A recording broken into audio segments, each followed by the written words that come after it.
Yeah, another dark log again, while I'm keeping my ears tuned to my dog.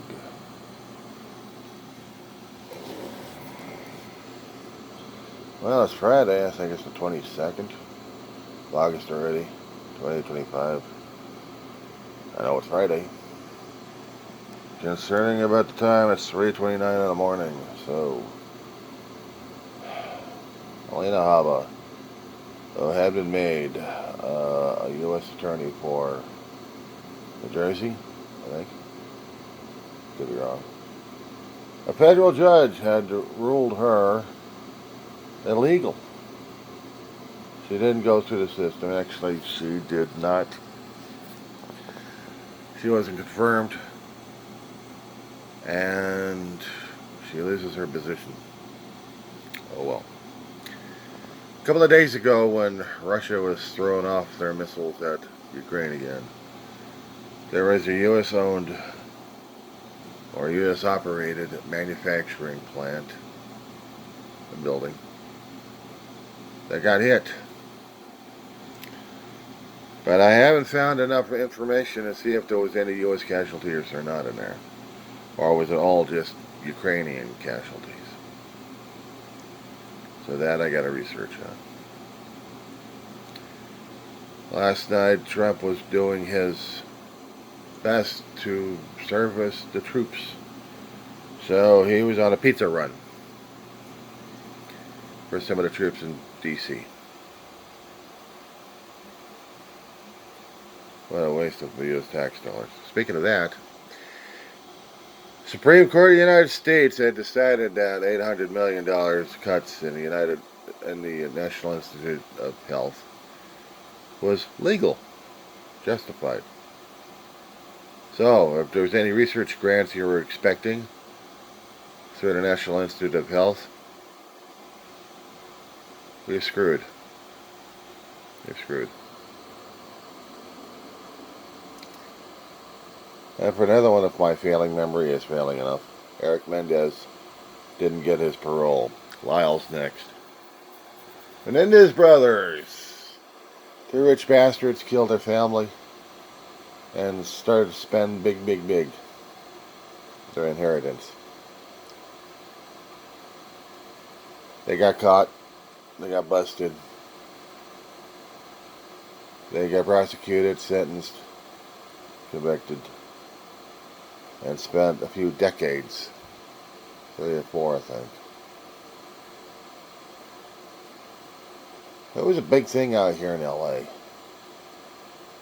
The rich dudes. The $1 billion boys club, they call them. They made books and movies out of these idiots. 20-year-old snot-nosed kids. Well, now they're in the prison system, and they're coming up for parole. So Eric came up first, and he was denied. And he wasn't going to get any clemency from the governor either.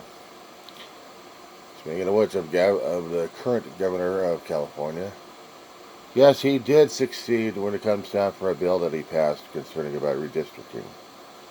It was quickly passed to the State Assembly of California, putting to the voters to decide whether or not we're actually going to get our maps redistricted. And if they are we going to allow it? Because we have to keep Trump from getting any more territory. And we're trying to encourage the other Democratic governors, different blue states, to do the same. If they want a war, they got one. Abbott was going to do it just to kiss Trump's ass in Texas. They even tried to capture and incarcerate a state assembly representative. And this woman, who devoted her life to public service, to servicing the public, she became trapped by the state of Texas in the State House, living in there for 3 days, trying to get communications out or calls out and calls coming in. And they really didn't want her to talk to anybody, just to keep her isolated. It was bad enough when Greg Abbott started sending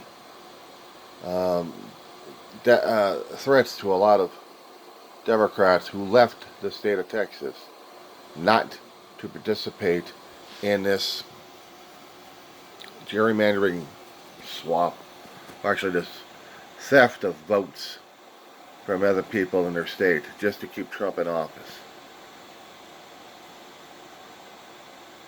And I still say it, Texas sucks because they allowed this shit to happen.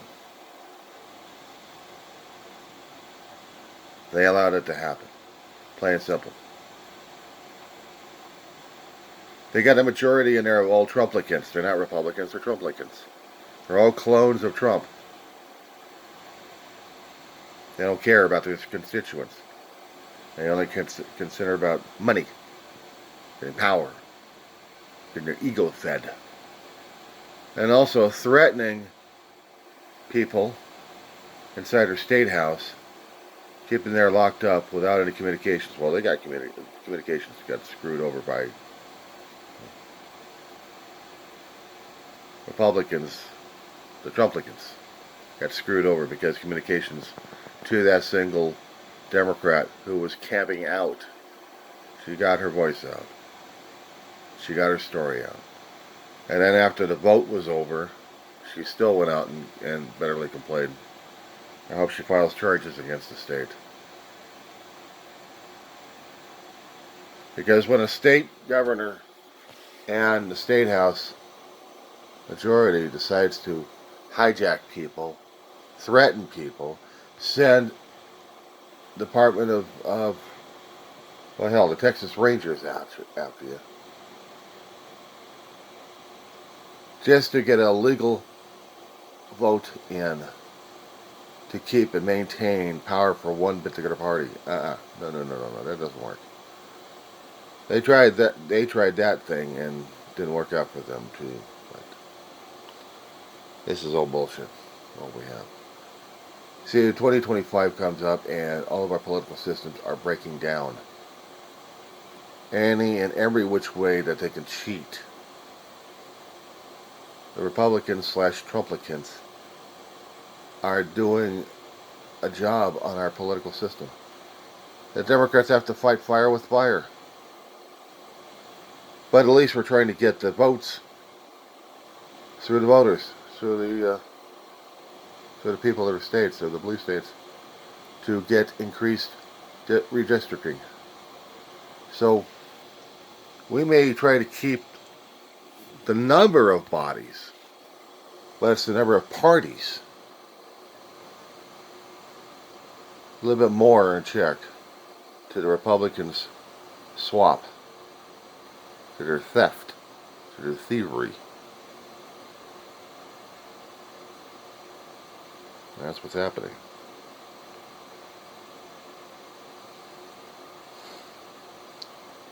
We've also allowed misery and suffering happen in Gaza, worse and worse.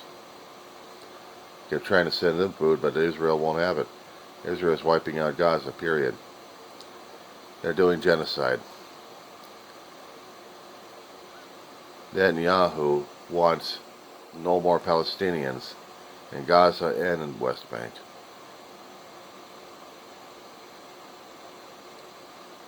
And it's going to get worse. Going to get worse. Did I not capture something in my brain concerning about a U.S. warship in Japanese waters having a fire on board, where the Japanese fire services had to come, actually surround the boat and surround and drown? I gotta check up on that one there too. But I didn't hear anything being popped over in the news all that much. But in the independent media is out there concerning about a U.S. building getting nailed by Russia. And we're not making it into a political firestorm. Putin's bud. The old Trump face. It's not reacting as much. If we actually had U.S. owned and operated manufacturing plant to help out Ukrainians, and Russia just, oh, I'm sorry, I just got a missile blasted at you. Russia's not laughing about it. Actually, they're laughing their asses off on that one. Because Donald Trump's not going to do a damn shit about it. So if we have any U.S. assets in the Ukrainian interior, guess what? They're open season. But we don't have enough outrage in the government system. We don't have enough outrage in the media. We don't have enough outrage, period. And that's our world for this morning, guys. That being said.